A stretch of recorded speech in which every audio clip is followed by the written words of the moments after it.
এখন বর্তমানে হলো শীতের দিন পড়ে আসছে, তাই তাড়াতাড়ি করে ফুলকপির চারা উঠিয়ে বুনতে হবে। এই যে দেখেন, সে ফুলকপির প্রচুর পরিমাণ ফুলকপির চারা ফলাইছে।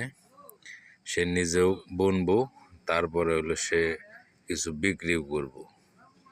এইভাবে সে অনেক লাভবান হইতে পারবো। এই ধরনের চিন্তা ভাবনা নিয়ে মানুষের ইচ্ছা শক্তি থাকলে অনেক কিছুই করতে পারে। এটাও একটা লাভজনক ব্যবসা, চারা ফালিয়ে চারা বিক্রি করা এবং নিজে বোনা।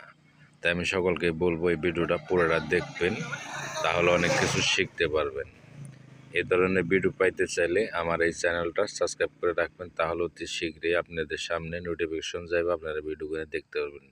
নানান ধরনের কৃষিকাজের ভিডিও এই চ্যানেলে ছাড়া হয় নিয়মিত। তাই আমি সকলকে বলবো আপনারা চ্যানেলটাকে সুন্দর করে সাবস্ক্রাইব করে রাখবেন, লাইক করবেন, কমেন্ট করবেন, তাহলেই আপনারা যে কোনো সময় আপনারা এই ভিডিওগুলো দেখতে পারবেন।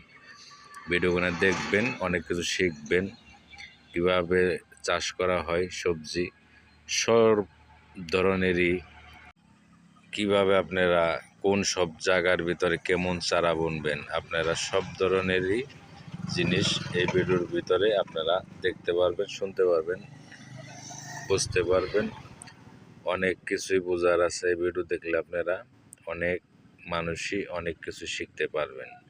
এই যে সে এই চারাগুলো অনেক ঘন করে বুনছে, চারাগুলো অনেক বড় বড় হয়েছে।